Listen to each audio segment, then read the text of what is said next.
안녕하세요. 저는 두 아이를 키우는 40대 워킹맘입니다.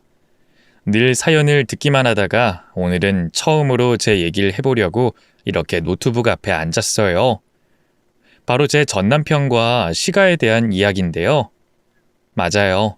전 한번 결혼에 실패한 아픔이 있어요.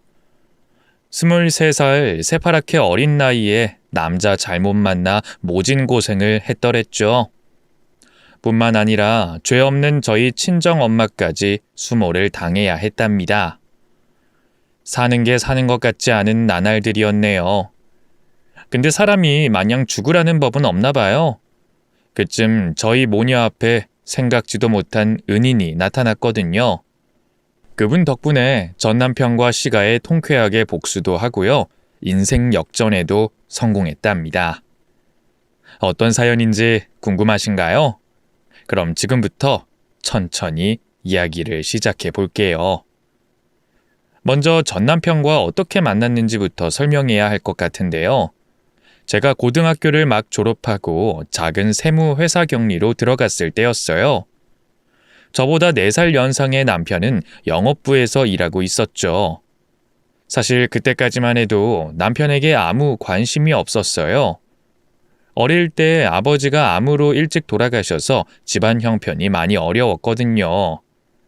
그저 빨리 돈을 모아 엄마를 호강시켜야 드려야겠다는 생각뿐이었죠. 엄마가 혼자서 저를 키우느라 정말 고생을 많이 하셨거든요. 식모일부터 시작해서 고깃집 불판 설거지, 시장 생선 장사, 붕어빵 팔기 등 안 해본 일이 없었죠. 저도 엄마를 닮아 좀 악착스러운 구석이 있어요. 점심을 사 먹는 것도 아까워서 도시락을 싸다녔고요. 남들이 마다하는 야근도 솔선수범해서 했죠. 어떻게 보면 좀 궁상맞아 보이기도 하잖아요. 근데 그게 남편 눈에는 꽤 예뻐 보였던 모양이에요. 생활력 강하고 알뜰살뜰한 모습이 이 여자다 싶었다고 하더군요. 언젠가부터 남편은 제게 적극적으로 들이대기 시작했어요. 눈치 없는 저도 남편이 제게 마음이 있다는 걸 단번에 알 수 있었죠. 처음엔 이러지 말라고 거절도 해봤는데요. 남편은 무대뽀로 딱 3번만 만나보자며 저를 설득하더군요. 결국 전 남편과 3번 데이트를 했고요. 짐작하셨겠지만 그 과정에서 저도 남편에게 마음을 주게 됐어요. 결국 입사한 지 3년 만에 남편과 식을 올리고 정식으로 부부 사이가 됐죠. 물론 그 과정이 마냥 순탄했던 건 아니에요. 특히 시가에서 반대가 심했죠. 그럴 만도 했어요. 시부모님은 그 지역에서 맛집으로 소문난 고깃집을 운영 중이었는데 한 해 매출만 억소리가 났거든요. 반면 저는 아버지도 없었고요. 엄마도 제가 회사를 다니기 시작한 뒤로 집에서 쉬고 계셨죠. 아직도 기억나요. 시어머니가 아예 제 면전에 대고 홀어머니 밑에서 자란 데다 대학도 못 나온 너를 어떻게 우리 집에 들이니? 내 눈에 흙이 들어가는 한이 있어도 난 절대 이 결혼 허락 못한다. 하고 엄포를 놓던 게요. 그런데 어떻게 결혼할 수 있었냐고요? 바로 뱃속에 찾아온 우리 아기 덕분이었어요. 당시 남편이 첫 남자였던 저는 그런 부분에 대해서 무지했는데요. 남편도 저와 결혼할 작정이었기 때문에 아예 피임은 생각도 안 했던 거예요. 그래서 시어머니가 이 결혼은 절대 안 된다며 반대하던 와중에 그만 아이가 들어서고 만 거죠. 옛날 분이라서 그런가 차마 들어선 애를 지우라고 하진 못하더라고요. 결국 그래, 이미 들어서 내를 어쩌겠니? 배 더 부르기 전에 식부터 올리자꾸나 하면서 항복 선언을 하셨죠. 그때 제 나이가 겨우 23살이었어요. 돌이켜봐도 참 어린 나이였죠. 그래서일까요? 전 결혼만 하면 동화 속 주인공처럼 행복해질 거라고 믿었어요. 당시 남편도 저도 모아둔 돈이 없었기 때문에 시부모님과 함께 살 수밖에 없는 상황이었는데요. 열심히 노력하면 충분히 예쁨 받는 며느리가 될 수 있을 거라고 생각했죠. 한 지붕 아래서도 하하호호 잘 지낼 수 있을 거라고요. 하지만 그런 제 순진한 믿음은 결혼식이 끝나자마자 산산이 부서졌습니다. 시어머니는 살림을 가르치겠다는 명목으로 제게 하루 종일 일을 시켰어요. 전 새벽 5시에 일어나 남편을 위한 아침을 차려야 했고요. 남편이 출근한 뒤엔 시부모님을 위해 또 한 번 아침상을 준비해야 했죠. 그 뒤에 뒷정리도 전부 제 몫이었어요. 심지어 오전 안에 빨래와 청소까지 싹 다 끝내놔야 했죠. 왜냐고요? 오후엔 가게로 가서 일을 해야 했으니까요. 맞아요. 시부모님은 저를 본인들이 운영하는 고깃집에까지 불러 일을 시켰어요. 철판 닦는 일이 워낙 힘들어서 알바를 구하는 게 쉽지 않았거든요. 하도 사람들이 관둬서 제가 대신 불려가 땜빵을 자주 했는데 나중엔 아예 당연하다는 듯이 새 알바를 구하지도 않더라고요. 자연스럽게 고깃집 불판 설거지는 제 몫이 됐죠. 홀몸으로 해도 힘든 걸 임신한 상태에서 하니 죽겠더라고요. 나중엔 배가 너무 불러와서 불판을 옆에 놓고 닦아야만 했죠. 설거지를 다 마치고 나면 배가 어찌나 땡기던지 이러다가 애가 잘못되는 건 아닌지 겁이 덜컥 나더라고요. 결국 전 고민하다가 시어머니에게 아기 낳을 때까지 가게 일은 잠시 쉬면 안 되겠냐고 했어요. 그러자 시어머니는 불같이 화를 냈습니다. 우리 집 가훈이 뭔 줄 알아? 일하지 않는 자 먹지도 말라야. 임신한 게 뭐 큰일이라고 놀고 먹으려고 해? 어머님, 제가 어지간하면 하고 싶은데 진짜 몸이 너무 힘들어서 그래요. 뱃속에 아기가 잘못될까 봐 걱정도 되고요. 누구는 뭐 임신 안 해본 줄 알아? 난 우리 상철이 가진 상태에서도 하루 종일 식당에서 일했어. 낳고 난 다음 날에도 바로 가게로 나와서 일했고. 근데 어디서 엄살이야? 시어머니는 도무지 말이 통하지 않았어요. 옆에 있던 시아버지도 끼어들고 싶지 않다는 듯 모른 척했죠. 결국 기댈 곳은 남편뿐이었어요. 결혼 전에도 저 때문에 모자 사이가 많이 나빠진 것 같아서 가급적이면 좋은 얘기만 전하려고 했는데 시어머니의 모진 시집살이가 그런 제 결심을 무너뜨렸죠. 전 남편이 퇴근하고 돌아오자마자 붙잡고 얘기를 했어요. 시어머니가 자꾸 가게로 불러서 일을 시키는데 뱃속의 아기 때문에 너무 힘들다고 얘기했죠. 남편은 깜짝 놀라더군요. 뭐? 우리 엄마가 진짜 그랬다고? 알겠어. 내가 가서 얘기할게. 내일부턴 집에서 푹 쉬어. 고마워, 여보. 그런데 얘기 잘해야 돼. 내가 말했다고 하지 말고 당신 의견인 것처럼. 알겠어. 걱정하지 마. 자기만 믿으라고 큰소리 떵떵 쳤던 남편은 잠시 후 머리를 긁적이며 돌아왔어요. 여보, 어떡하지? 엄마가 자기도 임신해봤는데 그렇게 안 힘들었다고. 당신이 엄살 부리는 거래. 그거 다 받아주면 버릇 잘못 든다고 안 된다는데? 그 바보 천치 같은 말에 어찌나 속이 뒤집어지던지 정말 기가 막히더군요. 뭐? 그래서 뭐라고 했는데? 뭘 뭐라고 해. 난 임신에 대해 잘 모르잖아. 그냥 그러냐고 뭐 알겠다고 했지 뭐. 아니 지금 그걸 말이라고 해? 그럼 난 어떡해? 내일도 또 이 부른 배로 낑낑거리면서 가게 나가서 일하란 말이야? 그냥 좀 하면 안 돼? 엄마 말로는 임신했다고 뭐 엄청 힘들고 그런 게 아니라는데. 우리 엄마도 나 가진 채로 온갖 일 다 했대. 그리고 어차피 그 가게도 부모님 돌아가시면 우리가 물려받을 건데 미리 일 배워두면 좋잖아. 남편은 이미 시어머니 편이었어요. 연애 때부터 어느 정도 마마보이라는 건 짐작하고 있었지만 설마 이렇게까지 시어머니 말에 꼼짝도 못할 줄이야.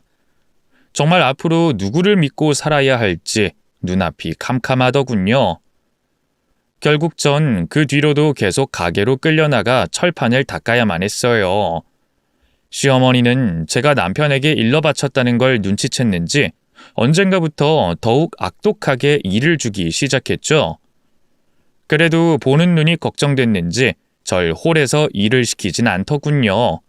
대신 전 주방에서 하루 종일 쭈그리고 앉아 설거지를 하고 재료를 다듬어야만 했죠. 전 하루빨리 돈을 모아 시가를 나가는 날만 기다렸어요.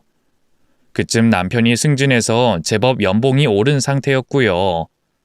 시부모님과 함께 살면서 생활비도 많이 아끼고 있었거든요.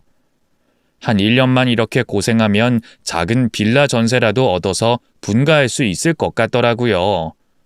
남편도 그렇게 하겠다고 약속했죠.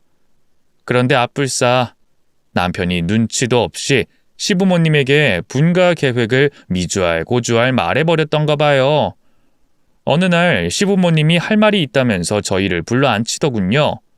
그리고는 대뜸 남편에게 회사를 그만두라고 하지 않겠어요.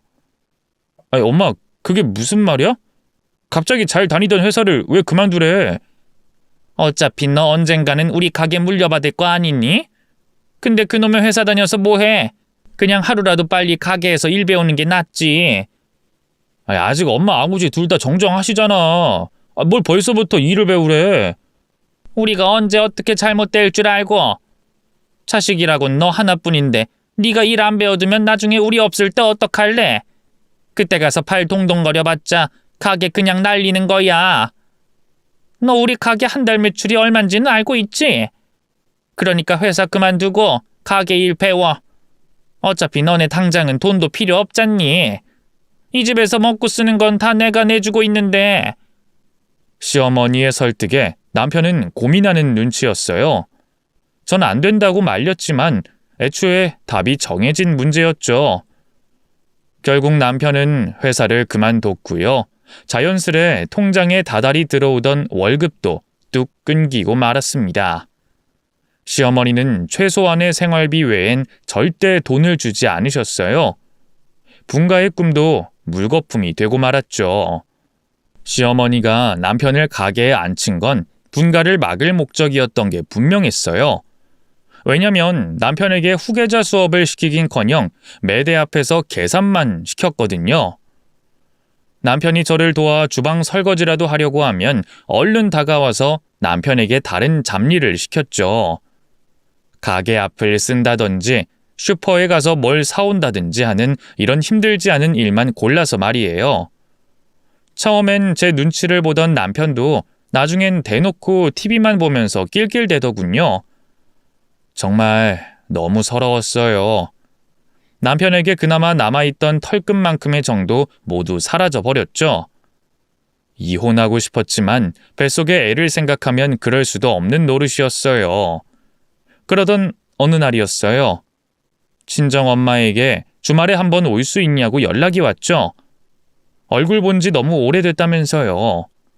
남편에게 물어보니 아니나 다를까 시어머니에게 먼저 허락을 받으라고 하더군요. 전 조심스럽게 시어머니에게 이번 주 주말에 친정에 다녀와도 좋을지 물어봤어요.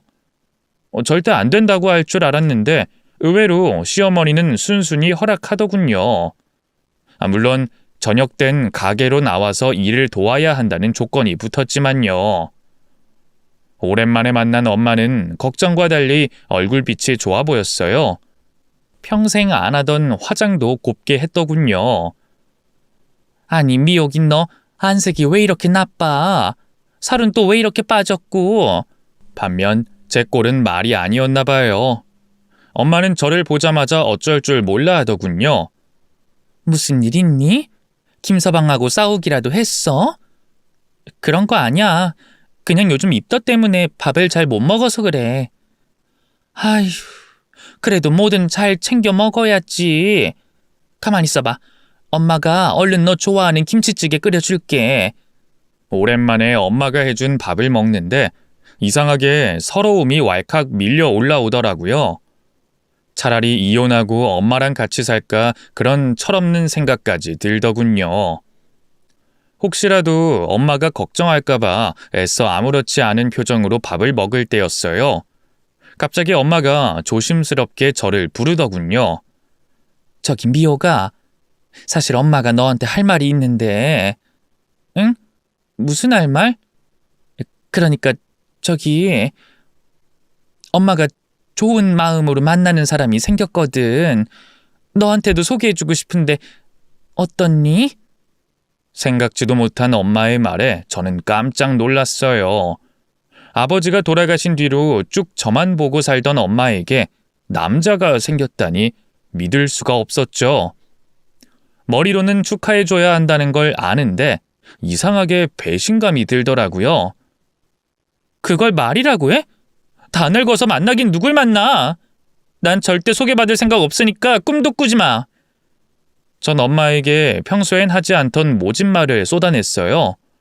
이제 제게 남은 건 뱃속의 아기와 엄마뿐이었는데 엄마를 얼굴도 모르는 남자에게 빼앗길지도 모른다는 생각이 드니까 방어 기제가 작동했던 것 같아요. 놀란 엄마는 당황해서 어버버거리다 뒤늦게 다시 입을 열었어요. 미호가 엄마가 당장 재혼하겠다거나 그런 게 아니야. 그냥 좋은 사람이니까 너한테도 소개해주고 싶어서. 글쎄 난 안 만난다니까? 지금 만나는 남자 소개해주려고 임신한 딸을 여기까지 부른 거야? 화를 못 이긴 저는 그 자리에서 벌떡 일어났어요. 그리고 붙잡는 엄마를 뿌리치고 그대로 집을 나왔죠. 하나뿐인 엄마에게도 버림받은 것만 같은 비참한 기분이었어요. 이리저리 정처 없이 떠도는데 갈 곳이 없더군요. 결국 저는 다시 시가에서 하는 고깃집으로 향했죠. 아니 너 왜 이제 와? 지금 철판이 얼마나 많이 쌓였는 줄 아니? 얼른 가서 설거지부터 해. 시어머니는 저를 보자마자 바로 주방으로 밀어 넣었어요. 저는 옷을 채 갈아입지도 못한 채 또다시 쭈그리고 앉아 철판을 닦아야 했죠. 남편은 어디에 있는지 보이지도 않았네요. 그런데 그날따라 유난히 배가 땡기더라고요. 도저히 안 되겠어서 일을 하다 말고 홀로 나가 시어머니를 불렀어요. 어머님, 저 오늘 몸 상태가 너무 안 좋아서요. 잠깐 집에 가서 쉬어도 될까요? 뭐? 이래서 누운 자리 보고 팔을 뻗는다는 말이 있는 거라니까. 너 오늘 친정에 잠깐 보내줬다고 내가 아주 우습니? 네가 말만 하면 다 들어줄 것 같아. 어머님, 그런 게 아니에요. 진짜 배가 너무 아파서 그래요. 아유, 친정에서 뭘 얼마나 처먹었으면 배탈이 나? 얼른 화장실 가서 다 비우고 와서 설거지나 마저 해. 다 하기 전까진 절대 집에 안 보내줄 거니까. 결국 전 힘없이 다시 주방으로 돌아왔어요. 그런데 일을 시작한 지 10분도 안 돼 다시 배가 미친 듯이 땡기기 시작했죠. 이를 악물고 참아봤지만 견딜 수 있는 수준의 통증이 아니었어요. 나중엔 눈앞이 하얘지면서 의식이 흐릿해지더군요. 결국 전 그대로 정신을 잃었고요. 다시 눈을 떴을 땐 병원 침대 위였습니다. 옆에선 엄마가 제 손을 잡고 펑펑 울고 있었어요. 엄마? 미호가 정신이 드니? 엄마 알아보겠어? 엄마가 왜 여기 있어? 아이고 불쌍한 것. 엄마는 대답 대신 저를 끌어안고 울기만 했어요. 나중에 호출배를 듣고 온 간호사를 통해서 알았네요. 뱃속에 있던 아기가 하늘나라로 가버렸다는 걸요. 의사는 원인을 알 수 없다고 하더군요. 첫 임신인 분들에게서 종종 이런 경우가 있다고. 아마 스트레스 때문일 거라고요. 하늘이 무너지는 기분이었어요. 그대로 딱 죽고 싶은 심정이었죠. 엄마는 옆에서 그런 저를 위로하기 바빴어요. 괜찮아. 너 아직 젊잖아. 애기는 또 가지면 돼. 다른 애가 무슨 소용이야? 이미 뱃속에 우리 애기는 없는데. 미호가, 이럴 때일수록 정신 단단히 차려야 돼. 엄마가 있잖아, 응? 그렇게 엄마를 끌어안고 얼마나 울었을까요? 제가 일어났다는 소식을 들은 남편이 뒤늦게 달려왔어요. 가게에서 온 건지 고기 냄새가 진동을 하더군요. 여보, 드디어 깨어난 거야? 이제 괜찮아? 응. 근데 우리 애기는...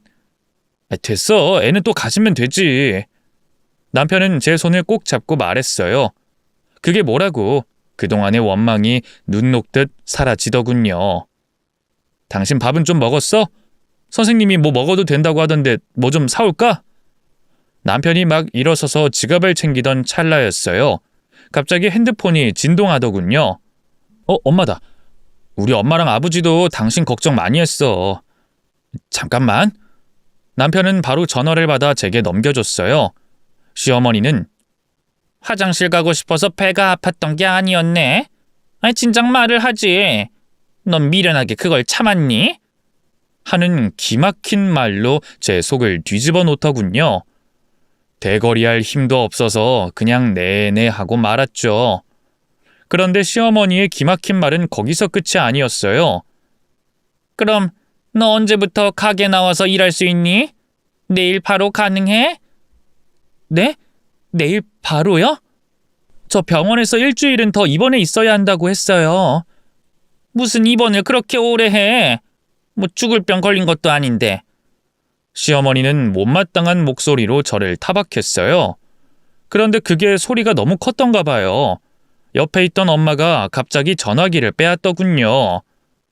사부인, 가게 일이 그렇게 급하세요? 이제 막 큰일 치른 저희 애가 없으면 안 될 정도로요. 아유 사부인 오랜만이네요. 아니 원래 새아가가 하던 일이 있으니까요. 아니, 갑자기 사람을 구할 수도 없고 제가 오죽하면 이러겠어요? 가만히 시어머니의 말을 듣던 엄마는 안 되겠다 싶었던가 봐요. 자기가 대신하겠다고 하더군요. 아이 네? 아이 사부인이 하시겠다고요? 네. 사람 당장 구하기 힘들다면서요. 그렇다고 저희 딸이 아픈 몸 이끌고 당장 일할 수도 없는 거 아니겠어요?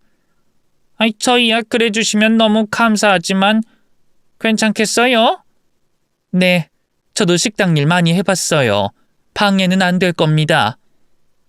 제가 미처 뭐라고 할 새도 없이 엄마는 전화를 끊어버렸어요.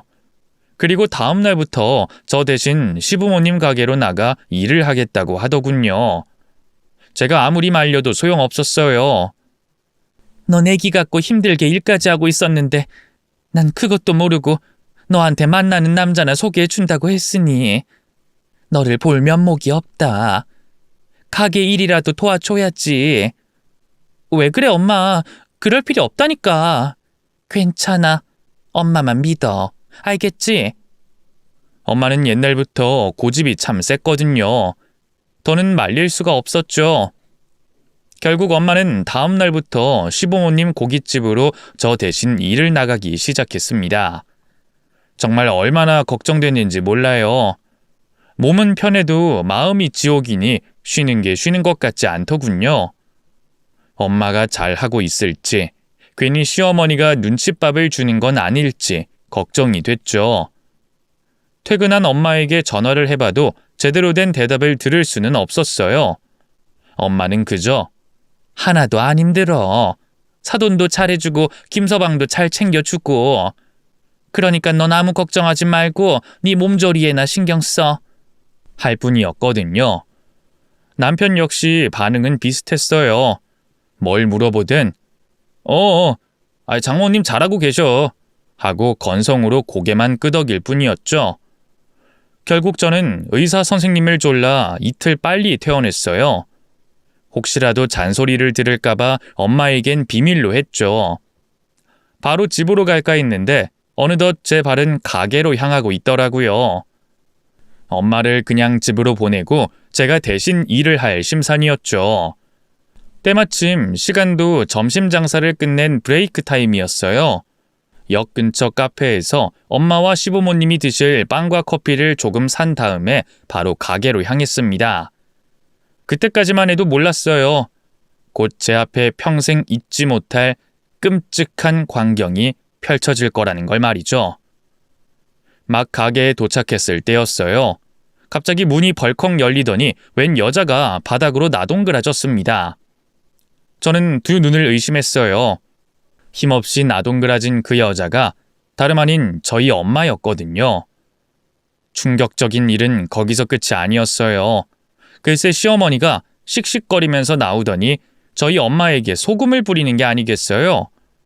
쫓아나온 시아버지와 남편이 그만하라며 말렸지만 시어머니는 아랑곳하지 않았어요.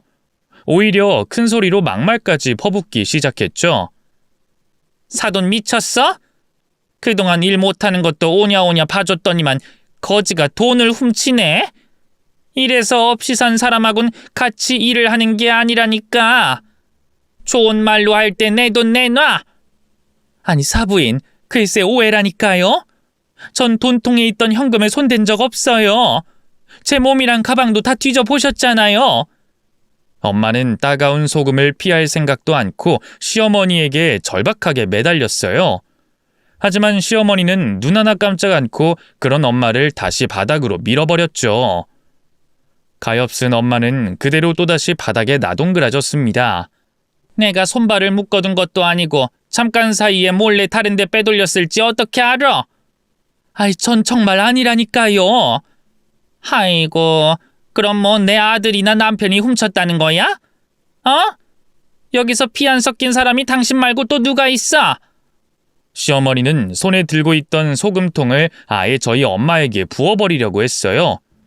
그제야 정신이 번쩍 든 저는 허겁지겁 달려가 그 앞을 가로막았죠. 절 발견한 시어머니는 깜짝 놀랐는지 그대로 굳어버렸어요. 그 사이에 전 엄마를 부축해 일으켜 세웠죠. 엄마, 어디 안 다쳤어? 괜찮아? 아이고, 난 괜찮다. 그나저나 병원에 있어야 할 애가 여긴 왜 온 거야? 설마 벌써 퇴원한 건 아니지? 지금 그게 중요해? 전 엄마가 괜찮은 걸 확인하자마자 시어머니에게 몸을 돌렸어요. 그리고 어떻게 된 일인지 자초지종을 캐물었죠. 아니, 너도 알잖니? 내가 점심 장사하고 생긴 현금은 늘 빼서 따로 계산대 밑에 놔두는 거. 근데 방금 잔돈이 필요해서 찾으니까 없지 뭐니? 여기서 그 돈 가져갈 사람이 사부인밖에 더 있겠어? 저희 엄마가 돈을 훔쳤다는 증거는 그 어디에도 없었어요. 하다못해 가게 CCTV를 돌려본 것도 아니더군요. 정말 기가 막히더라고요. 그래서 저희 엄마가 훔쳤다는 증거가 있어요? 없잖아요. 왜 증거도 없이 사람을 모함하고 이렇게 막대해요? 제가 시어머니에게 그렇게 눈을 부라리며 대든 건 처음이었어요. 시어머니는 당황했는지 아무 말도 못하더군요. 하지만 그것도 잠시. 이내 뻔뻔하게 입을 놀리더군요. 꼭 증거가 있어야 도둑 잡는다디? 도둑년이 누군지는 척하면 척이지. 도둑년이요? 지금 저희 엄마한테 도둑년이라고 한 거예요? 시어머니 입이 험하다는 건 다른 누구도 아닌 제가 제일 잘 알고 있었어요. 하지만 설마 저희 엄마에게까지 그렇게 모욕적인 욕을 할 줄은 몰랐죠. 정말 머리 끝까지 열이 오르더군요. 그 자리에서 당장 시어머니를 죽일 수도 있을 것 같았어요. 상황이 그쯤 되자 저희 엄마는 제가 일을 칠까봐 걱정이 되셨던가 봐요. 미호가, 이제 그만하자, 응? 아무리 그래도 시어머니한테 그렇게 대거리해서 되겠니? 엄마는 지금 이 상황에서 그런 말이 나와? 엄마한테 도둑년이라잖아. 당장 돈이 없어졌는데 그런 말이 곱게 나가겠니? 일단 사부인하고 같이 없어졌다는 돈부터 찾아보자. 사부인도 그게 낫겠죠? 딸 가진 게 죄라고. 엄마는 그 와중에도 시어머니의 눈치를 봤어요. 이게 다 저 때문이라는 생각이 들자 미칠 것 같더라고요. 됐고, 엄마는 그냥 집에 가. 내가 택시 태워줄 테니까. 나 퇴원했으니까 앞으로 가게 나올 필요 없어. 전 엄마를 반강제로 끌고 길가로 나갔어요. 그리고 택시를 태워 집에 보내드렸죠. 다시 가게로 갔을 때 시어머니는 씩씩거리며 저녁 장사를 준비하고 있었어요. 저를 보자마자 눈에 불을 켜며 돈은? 너희 엄마가 훔쳐간 돈은 찾아왔어? 하더군요. 여전히 저희 엄마를 도둑 취급하는 말에 정말 기가 막히더라고요. 글쎄, 저희 엄마가 훔쳐간 거 아니라니까요? 증거도 없이 왜 자꾸 사람을 의심하시는데요? 뭐? 이게 어디서 시어머니가 얘기하는데 눈을 똑바로 뜨고 대들어?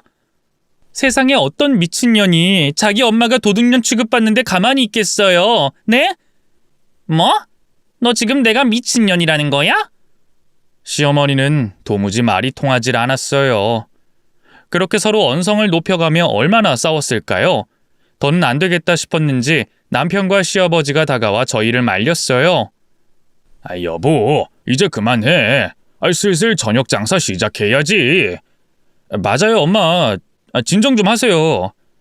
내가 지금 진정하게 생겼니? 점심 장사한 매출을 만져보지도 못하고 눈앞에서 도둑 맞았는데. 에이, 뭐 얼마 되지도 않더만.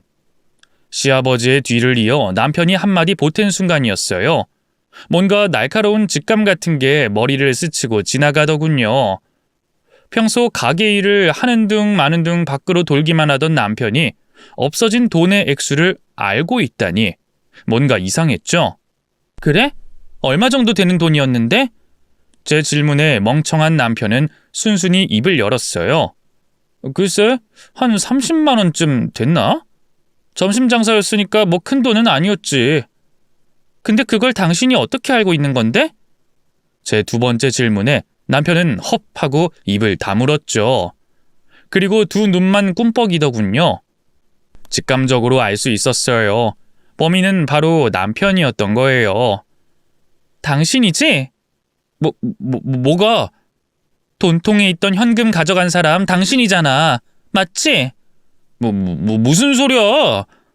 남편은 딱 잡아댔지만 하얗게 찔린 얼굴과 흔들리는 동공마저 감출 수는 없었어요.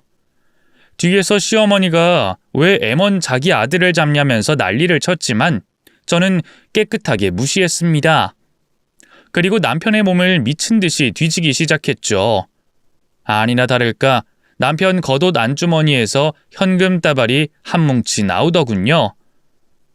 이럴 줄 알았어. 전 시어머니 앞에 그 지폐 따발을 던졌어요. 그리고 더욱더 목소리를 높여 따지기 시작했죠. 보셨죠? 전에도 이이가 어머님 몰래 가끔 돈통에서 현금 꺼내 갔거든요. 세어보세요. 아마 없어졌다는 그 돈이랑 액수가 딱 맞을걸요? 시어머니는 멋쩍은 표정으로 그 현금 따발을 챙겨 품에 넣었어요. 그리고 괜히 남편을 향해 눈을 흘기더군요. 아니, 너는 돈을 가져가면 가져간다고 말을 해야지. 엄마가 언제 못 가져가게 하든? 아니, 말한다는 게 깜빡했어.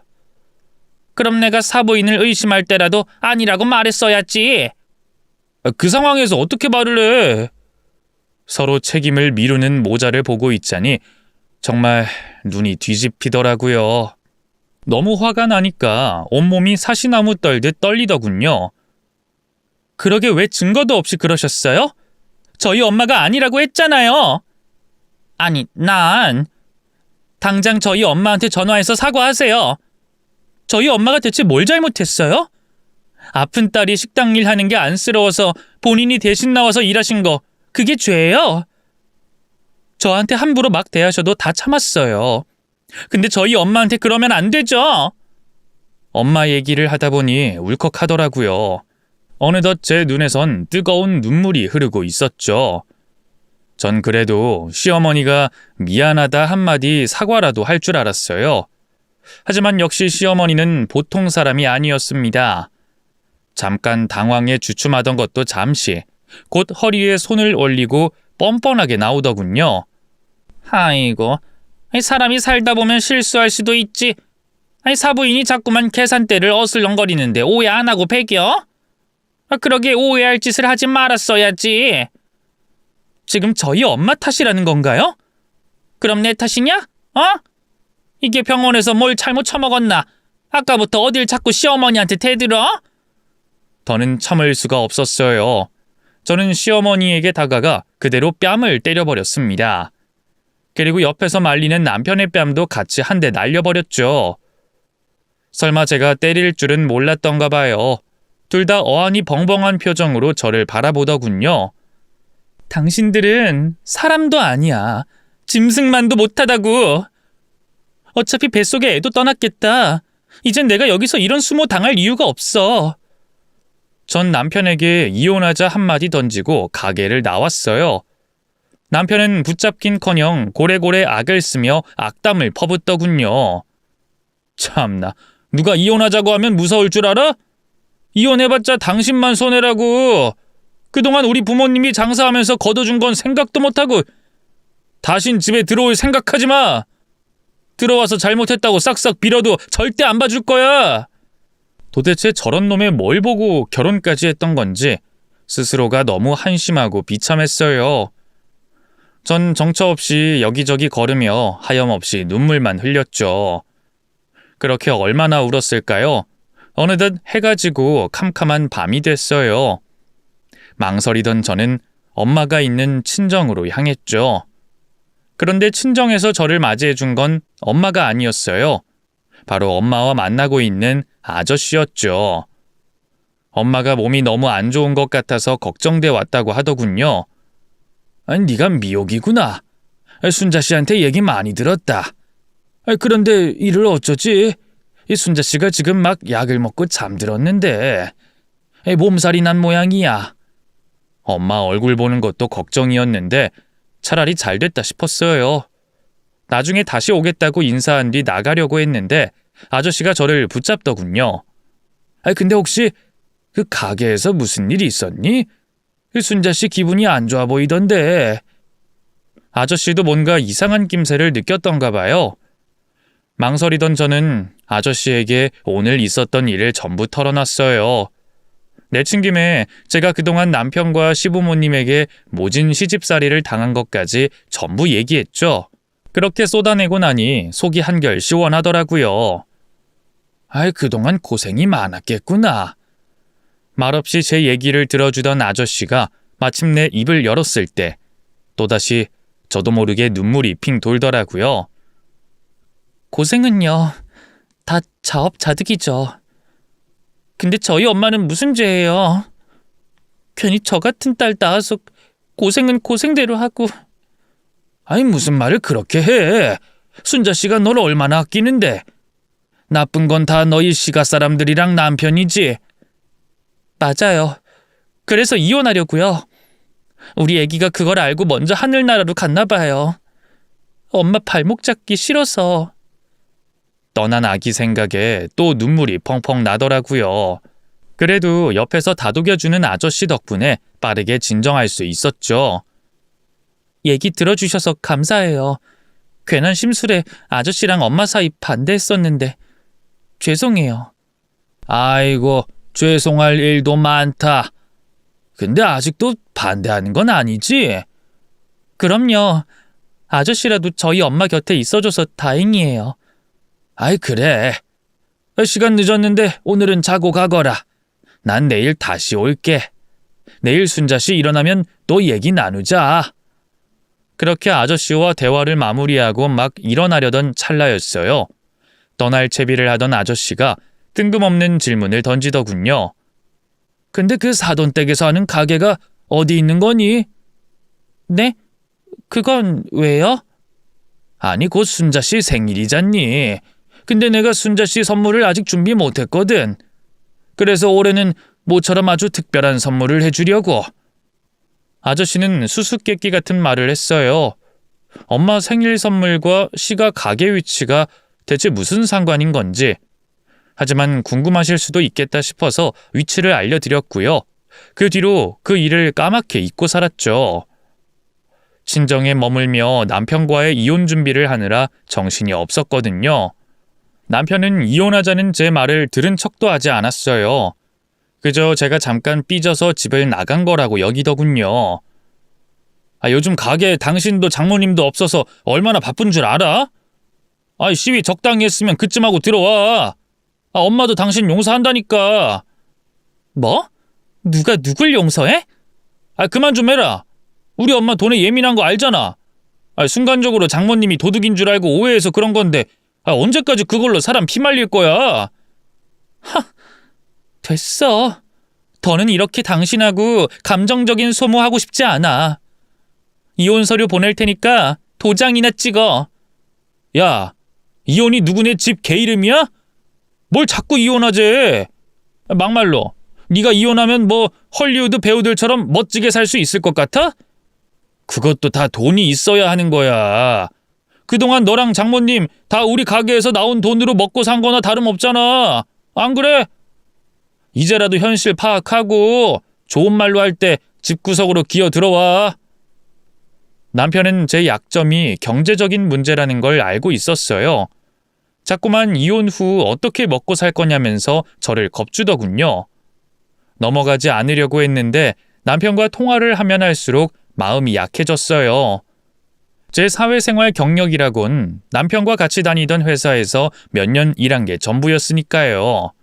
다시 제대로 된 일자리를 구할 수 있을까 막막했죠.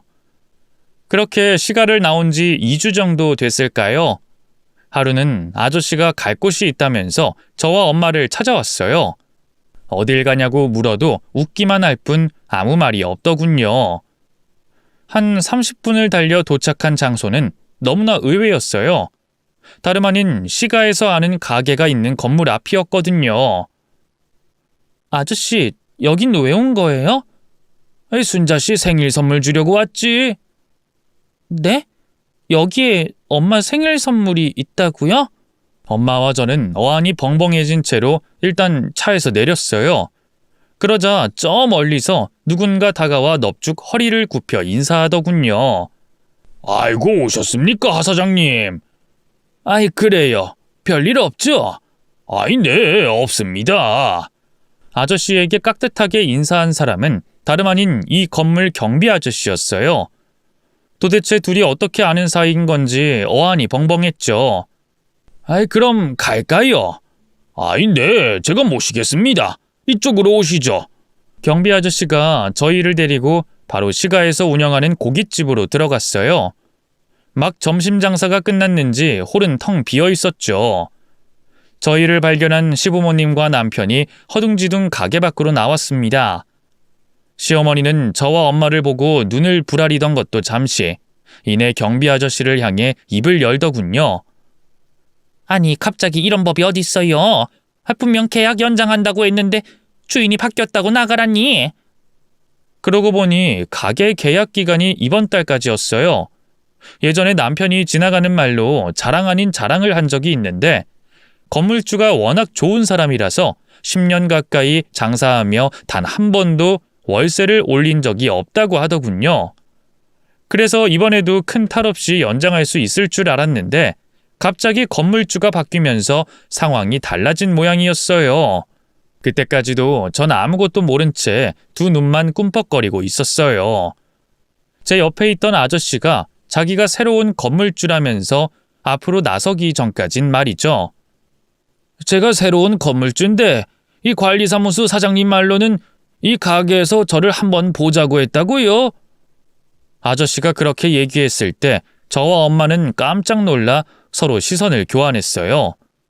아무것도 모르는 시어머니는 얼른 얼굴빛을 바꾸더니만 사람 좋은 얼굴을 띤 채 아저씨와 인사를 나눴죠. 아니 어머, 제가 미처 몰라봤네요. 전 손님인 줄 알고. 아유, 제가 직접 가려고 했는데 뭘 이렇게 오셨어요? 바쁘실 텐데. 아닙니다. 근데 용건이 뭐죠? 아니, 저희 가게가 여기에서만 10년 가까이 장사를 했어요. 단골들도 다 여기 주변 분들이시고. 근데 갑자기 나가라고 하시면 저희가 좀 곤란해서요. 월세 좀 더 드릴 테니까 그냥 여기서 계속 장사하게 해주시면 안 되나요? 글쎄요. 제가 이 가게를 저희 집사람한테 생일 선물로 줄 생각이라서요. 저희 집사람하고 한번 얘기해 보실래요? 그래요. 집사람 분은 어디 계신데요? 여기 있잖아요. 아저씨는 옆에 서 있던 엄마를 시선으로 가리켰어요. 그걸 확인한 시가 식구들의 얼굴이 하얗게 질렸죠. 아니, 그게 무슨... 저희 사부인이 사장님 부인이라고요?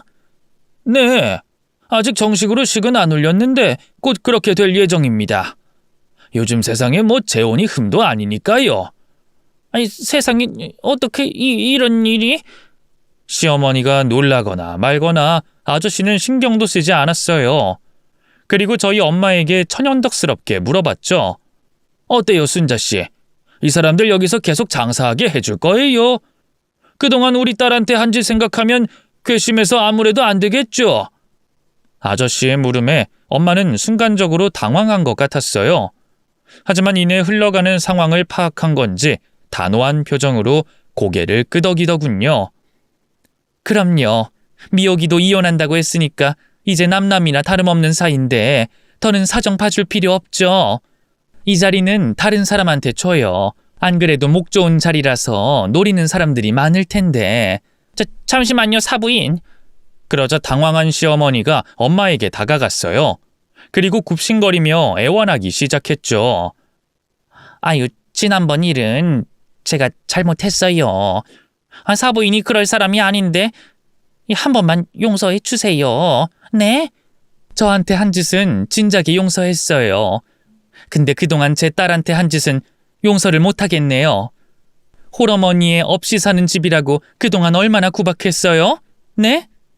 게다가 유산하고 병원에 누워있는 제 딸한테 나와서 일하라고 하셨죠? 그게 사람이 할 짓이에요? 아이, 그건 너무 일이 급하다 보니까. 그것도 제가 잘못했어요. 세아가 몸 생각해서 그랬으면 안 되는 건데. 예, 뭐하니? 너도 얼른 사부인께 사과드려. 아이, 그리고 세아가가 마음이 상해서 친정으로 갔으면 친작에 가서 싹싹 빌고 데리고 왔어야지. 그동안 뭐라고 있던 거야? 시어머니는 안 되겠다 싶었는지 애꿎은 남편을 나무랬어요. 그제야 남편도 허둥지둥 고개를 숙이고 잘못을 빌더군요. 맞아요. 제가 잘못했습니다, 장모님. 근데 저 이 사람 없으면 안 돼요. 제가 앞으로 더 잘할게요. 그러니까 한 번만 용서해 주세요. 네? 모자의 참의 쇼가 어찌나 우습던지 더는 봐줄 수가 없더라고요. 왜? 이제 와서 내가 건물주 아빠 생기니까 잘 보이고 싶니? 그러게, 있을 때 잘했어야지. 버스는 이미 떠났어. 이 가게도 날아갔고. 이번 달까지만 장사하고 짐 뺄 생각이나 하시지? 아, 여보, 진짜 왜 그래? 당신 정말 나랑 이혼할 거야? 나 없이 살 수 있겠어? 내가 그동안 네가 좋아서 같이 산 줄 알아? 뱃속에 들어선 애 때문에 할 수 없이 참고 살았던 거야. 나 너랑 사는 내내 너무 힘들고 외로웠어. 넌 네 엄마가 나 괴롭히는 거 알면서도 모른 척하고 오히려 잘 좀 하라고 짜증냈지? 너희 엄마가 유산한 나한테 빨리 가게 나와서 일하라고 닥달할 때도 모른 척했고 그것까지도 다 참았어. 근데 우리 엄마 도둑으로 몰릴 때 그걸 모른 척해? 그건 정말 선 넘은 거지. 세아가 그만하거라. 내가 다 잘못했다. 네 앞에서 무릎 꿇으면 되겠니? 응? 남편이 아무 말도 못하자 보다 못한 시어머니가 끼어들었어요. 제가 뭐라고 말하기도 전에 무릎을 꿇고 싹싹 빌기 시작했죠.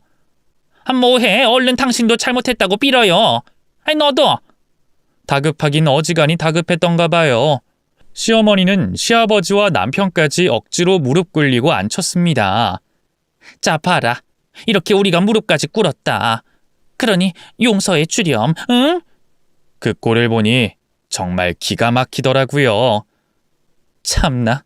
뭐 얼마나 비싼 무릎이라고 용서를 해달래요? 그깟 싸구려 사과 필요 없으니까 이번 달까지 짐 빼기나 하세요. 그리고 당신은 이혼 서류에 도장 찍을 준비나 하고. 전 엄마와 아저씨를 데리고 밖으로 나왔어요. 놀란 시가 식구들이 허둥지둥 달려나와 붙잡았지만 뿌리쳤죠. 돌아가는 차 안에서 전 아저씨에게 감사 인사를 전했어요. 아저씨는 그저 엄마에게 생일 선물을 해준 것뿐이라면서 허허 웃더군요. 알고 보니 아저씨는 저희 지역에서 제법 유명한 땅 부자였어요. 시가에 저희 모녀 대신 복수해줄 속셈으로 남편네 가게가 있는 건물을 무려 시세보다 2배 더 비싸게 주고 샀다고 하더군요. 그 뒤로 아저씨는 정말 시가 식구들을 내쫓아 버렸어요. 그리고 그 가게에 새로 들어온 세입자는 똑같은 업종으로 장사를 시작했죠. 꽤나 실력 좋은 사람이었던지 금세 이전 손님들을 싹 잡았더라고요. 시가는 가까운 곳에 가게를 다시 열었지만 결국 빼앗긴 손님들을 되찾아오진 못했습니다. 그 사이 전 아저씨의 도움을 받아 남편과의 이혼 소송을 준비했어요. 남편이 끝까지 이혼은 안 된다며 버텨서 결국 법의 힘을 빌릴 수밖에 없었거든요. 그리고 지리멸렬한 법적 다툼 끝에 마침내 자유의 몸이 될 수 있었죠. 사실 전 인과응보를 믿지 않았는데요. 전 남편과 시가를 보면 확실히 죄짓고는 못 사나 봐요. 가게 이전 후 시가가 운영하던 식당은 거짓말처럼 망해버렸어요. 이 원래 장사라는 게 위치가 참 중요하잖아요. 그런데 유명한 맛집이라는 자신감 때문일까요? 시가는 이전 가게보다 평수는 훨씬 넓은 대신 사람들의 왕래가 많지 않은 후미진 골목에 가게를 냈어요. 자연스레 손님들의 발길이 줄어들기 시작했고요. 자꾸만 쌓이는 재고를 폐기 처분하지 않고 팔다 보니 음식의 질도 점점 나빠졌죠. 결국 이전한 지 2년도 안 돼 시가의 가게는 문을 닫고 말았습니다. 거기서 끝났다면 그나마 다행이었을 텐데 전 남편이 좀 무모한 구석이 있거든요. 가게가 망하면서 생긴 손해를 메꾸겠다시고 코인에 손을 댔던가 봐요. 전 잘 모르는데 사람들 말로는 주식보다 훨씬 무서운 거라고 하더군요. 도박이나 다름없다고요. 전 남편이 어떻게 했을지 안 봐도 뻔해요. 제대로 공부나 하고 덤볐으면 모를까. 또 친구들 말만 믿고 그냥 무대뽀로 투자했겠죠. 결국 전 남편은 시부모님이 평생 고깃집 장사로 벌어둔 돈을 몽땅 날렸고요. 심지어 억대 빚까지 지고 신용불량자가 됐다고 하네요. 지금은 방에 틀어박혀 허구한 날 술만 마시고 시부모님이 그 뒤치다꺼리를 하고 있다는데 그 인간들과 한때 가족이라는 이름으로 함께 살았던 만큼 씁쓸한 마음이 드는 것도 사실이에요. 하지만 이미 남보다도 못한 사이가 된 만큼 더는 신경 쓰지 않으려고 합니다. 반면 저와 엄마는 누구보다 잘 살고 있어요. 엄마는 아저씨와 정식으로 혼인신고를 하고 부부의 연을 맺었고요. 여전히 알콩달콩 연애하듯 살고 계시답니다. 전 다시 남자를 만날 수 있을까 싶었는데 시간이 약이긴 한가 봐요. 오랫동안 친구로서 제 주변을 맴돌던 남자와 재혼을 했지 뭐예요. 지금 남편은 저보다 2살 연상의 회사원인데요. 전 남편과는 다르게 참 다정하고 성실한 사람이랍니다. 제 지난 과거를 다 알고 난 뒤에도 손가락질하긴커녕 그동안 고생했다면서 안아줬죠. 남편과 저를 꼭 닮은 딸과 아들도 한 명씩 키우고 있는데요. 큰딸이 어느덧 중학생이 됐고 아들은 올해 초등학교를 졸업해요. 아이들이 쑥쑥 크는 걸 볼 때마다 시간이 참 빠르다는 걸 실감한답니다. 그래서일까요? 때론 전 남편과 시가 때문에 버렸던 제 지난 청춘이 아깝게 느껴지기도 해요. 하지만 이미 엎어진 물을 다시 주워 담을 수는 없잖아요. 또 과거의 일들이 밑거름이 됐기에 지금의 제가 있는 거겠죠. 그러니 지금 힘든 시간을 보내고 계신 분들이 있다면 활짝 만개할 날을 기다리며 힘내셨으면 좋겠습니다. 긴 얘기 들어주셔서 감사합니다. 모두 행복하세요.